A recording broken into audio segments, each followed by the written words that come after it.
Pernahkah kalian membayangkan hidup berubah total hanya dalam satu malam? Aku hanyalah pemuda biasa yang tidak punya masa depan jelas, sampai hari ketika aku menikahi seorang janda Arab berusia 50 tahun. Bukan karena cinta, bukan karena paksaan, tapi karena sesuatu yang bahkan aku sendiri tidak mengerti saat itu.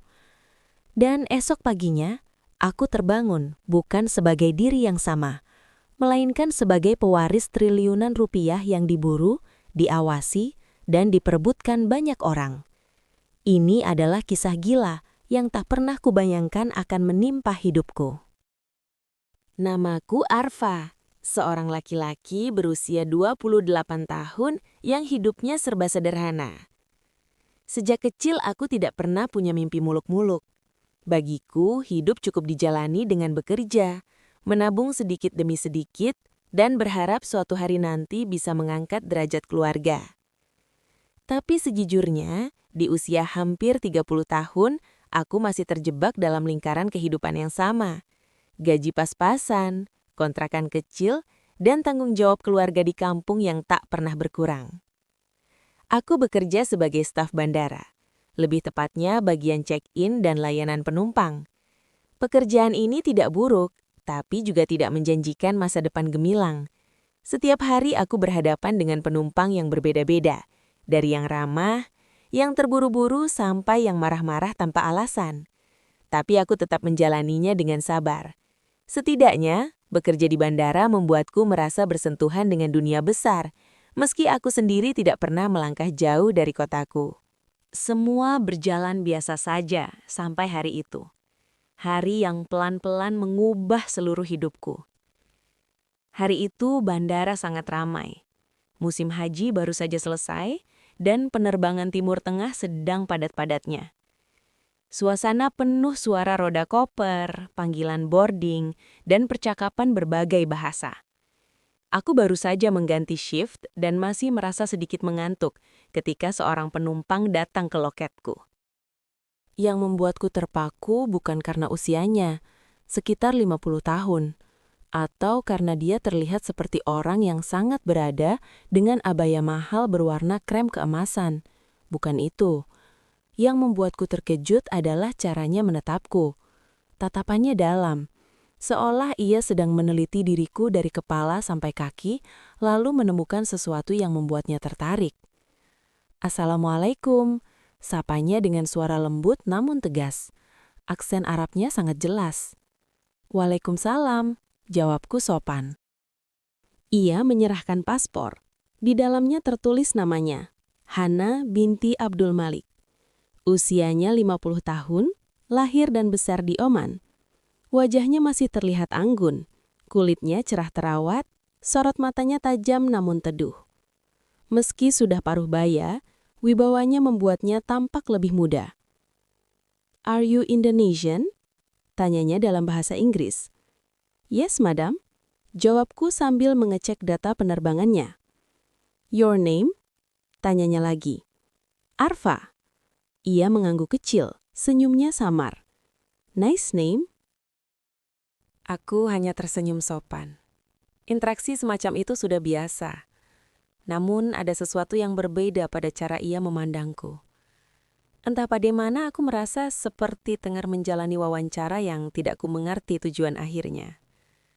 Saat semua persyaratan selesai, aku menyampaikan informasi standar, waktu boarding, nomor gate, dan ketentuan bagasi. Namun Hana masih berdiri di depanku, tidak segera pergi. "Do you have a moment?" tanyanya tiba-tiba. Aku sedikit bingung.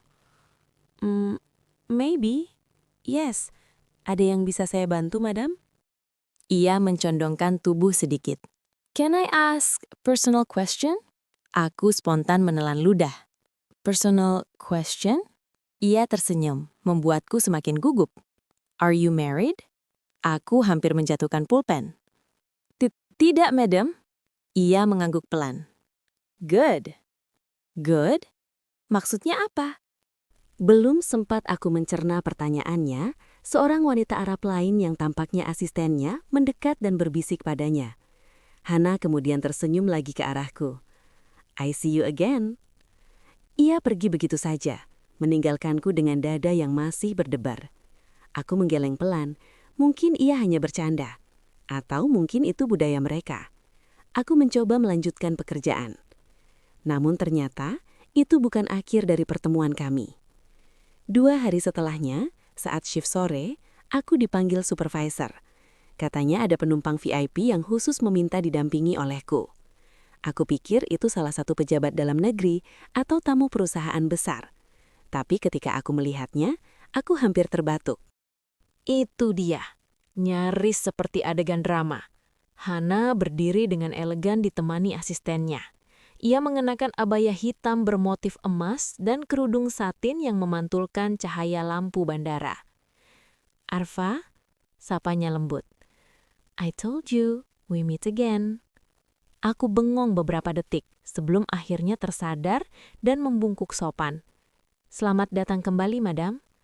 Hana memintaku menemaninya ke lounge bandara. Katanya ia ingin sedikit berbicara. Supervisor hanya mengangguk. VIP adalah VIP. Selama permintaannya tidak berlebihan, kami harus melayani. Di lounge, suasananya lebih tenang. Hana duduk di sofa empuk, mempersilakanku duduk di seberangnya. Aku duduk hati-hati, menjaga jarak. "Arfa," katanya pelan, "saya suka cara kamu bekerja. Sopan, sabar, dan menghormati orang." Aku mengerjap. "Terima kasih, Madam." "Ada berapa orang dalam keluarga kamu?" Pertanyaannya sangat langsung. Aku ragu menjawab, tapi tidak ingin terlihat tidak sopan. "Orang tua di kampung, 2 adik yang masih sekolah." Ia mengangguk. "Kamu anak pertama?" "Iya." "Berat," katanya mengangguk lagi. "Tanggung jawab besar." Aku tersenyum kecut. "Ya, begitu, Madam. Hidup." Ia mencondongkan tubuh sedikit. "Arfa, saya akan jujur. Saya datang ke Indonesia bukan hanya untuk urusan bisnis. Saya sedang mencari seseorang untuk menjadi pendamping hidup." Aku langsung membeku. Pendamping hidup? Tapi bukan sembarang orang, tambahnya. Seseorang yang jujur, tidak tamak, dan punya hati bersih. Dadaku berdebar makin cepat. "Dan saya melihat itu pada kamu." Aku menelan ludah. Madam, maksudnya?" "Arfa," katanya lembut, "I want to marry you." Seketika aku merasa dunia berhenti berputar. Apa aku salah dengar? Menikah? Dengan siapa? Dengan wanita Arab 50 tahun? Wanita kaya raya yang bahkan tidak kukenal selain 2 kali pertemuan ini. Aku terdiam sangat lama. Bahkan suara AC pun terdengar jelas di telingaku. "Kenapa saya?" tanyaku akhirnya. Suara nyaris berbisik. Hana tersenyum kecil. Tatapannya lembut namun tegas. "Karena saya perempuan yang tidak punya waktu untuk mencari cinta biasa. Saya sudah hidup cukup lama untuk tahu bahwa orang baik itu langka. Sesuatu dalam diri kamu membuat saya percaya." Aku bingung, terkejut, dan tidak tahu harus merasa apa. Setengah dari diriku ingin mengatakan, tidak mungkin. Setengahnya lagi bertanya-tanya apakah ini mimpi. Tawaran menikahi wanita kaya bukan hal yang masuk akal bagiku. Tapi wajahnya, caranya berbicara, ia tampak sangat yakin. "Madam," kataku hati-hati, "saya orang biasa. Saya tidak punya apa-apa." "Saya tahu," jawabnya cepat. "Saya tidak butuh hartamu. Saya butuh pendamping." "Tapi usia kita berbeda jauh." Ia tersenyum. "Cinta bisa tumbuh setelah akad, Arfa." Aku tercekat. Ini terlalu cepat, terlalu aneh, terlalu tidak masuk akal. Namun saat aku memikirkan hidupku yang serba pas-pasan, keluarga di kampung yang selalu membutuhkan biaya, keputusasaan tentang masa depan, tawaran ini terdengar seperti pintu langit terbuka sedikit. Tapi tetap saja, menikah bukan hal kecil. Aku butuh waktu. Apa saya boleh berpikir dulu?" tanyaku pelan. Hana menatapku lama, lalu mengangguk. "Tentu, tapi tidak lama. Saya kembali ke Oman minggu depan. Malam itu aku tidak bisa tidur. Kata-kata Hana terus terngiang-ngiang. I want to marry you. Saya butuh pendamping. Cinta bisa tumbuh setelah akad. Aku merasa seperti sedang berada di tengah badai. Tawaran itu terlalu besar untuk ditolak mentah-mentah, tapi juga terlalu gila untuk diterima begitu saja. Apa kata orang? Apa kata keluargaku? Apa kata dunia? Tapi aku juga tahu satu hal. Hidupku tidak akan berubah jika aku terus bermain aman. Keesokan harinya, saat aku masuk kerja, Hana sudah menungguku dekat area lounge. Ia tidak memaksaku menjawab, hanya menatapku dengan sabar. Dan tiba-tiba, tanpa aku rencanakan, mulutku berkata, "Saya bersedia." Aku tidak tahu dari mana keberanian itu datang, tapi begitu kata-kata itu keluar, Hana tersenyum sangat hangat, seperti seseorang yang akhirnya menemukan apa yang ia cari. Dalam 3 hari berikutnya, semuanya berjalan begitu cepat. Proses administrasi, saksi, penghubung dari komunitas Arab, dan sebuah akad sederhana yang diadakan secara tertutup, namun sah secara agama dan hukum. Hana menjadi istriku, dan aku menjadi suaminya. Aku masih merasa seperti bermimpi ketika kami mengucapkan ijab kabul. Suaraku gemetar. Tangan Hana terasa dingin ketika kami bersalaman. Pada malam itu, setelah akad selesai dan semua orang pulang, Hana menatapku sambil tersenyum tenang. "Arfa," katanya lembut, "mulai hari ini hidupmu tidak akan sama." Aku tidak tahu apa maksudnya. Aku hanya mengangguk, berharap semua ini bukan kesalahan. Namun ternyata, esok paginya ketika aku membuka mata di kamar hotel mewah tempat kami menginap, teleponku berdering. Sejak malam pernikahanku dengan Laila, hidupku berubah dengan kecepatan yang tidak pernah kubayangkan. Aku, Arfa, lelaki yang tidak punya banyak harta selain sepeda motor tua dan keberanian nekat, tiba-tiba tinggal di sebuah rumah besar yang membuatku merasa seperti tersesat di dalam dunia orang kaya. Rumah itu bukan milik Laila sebenarnya, melainkan villa yang dipinjamkan temannya untuk sementara selama ia tinggal di Indonesia. Tapi bahkan sebagai villa pinjaman, bangunannya jauh lebih mewah daripada semua hotel yang pernah kulihat di internet. Sejak hari pertama aku tinggal di sana, aku merasa seperti ada atmosfer tegang yang tidak bisa dijelaskan.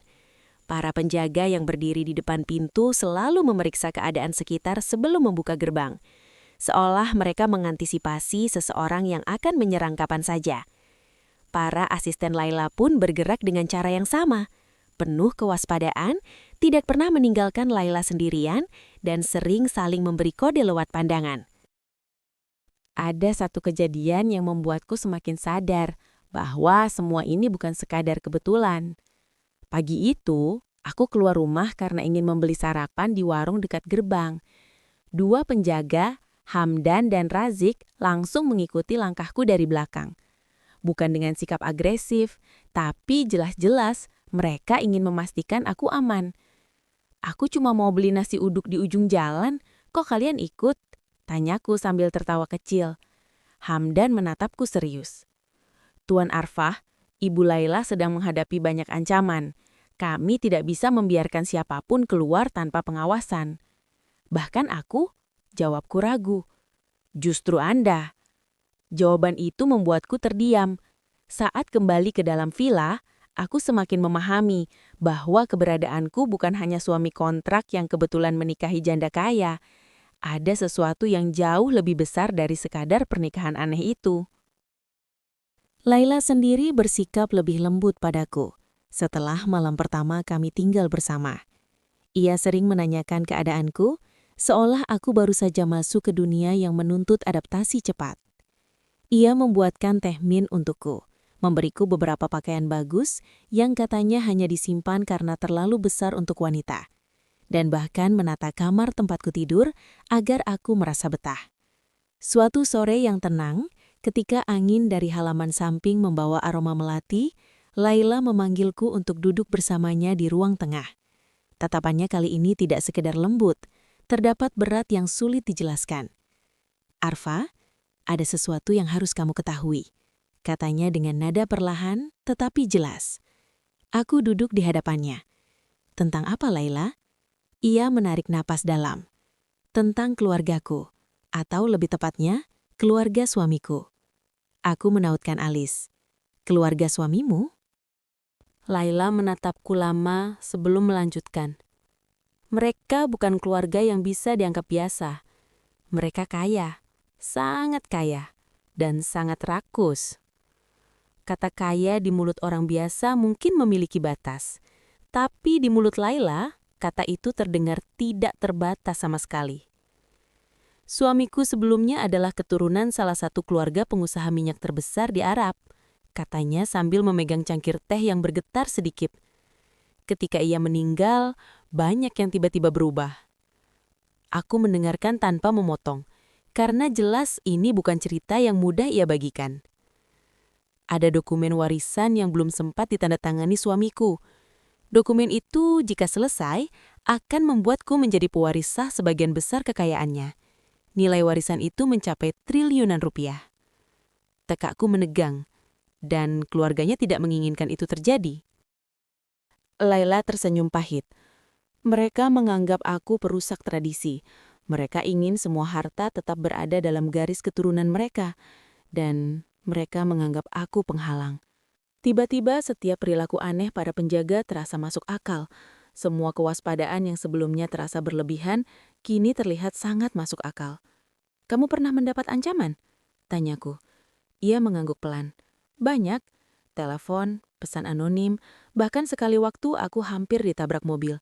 Tapi aku tidak punya bukti kuat menyudutkan mereka. Aku merasakan bulu kuduku berdiri.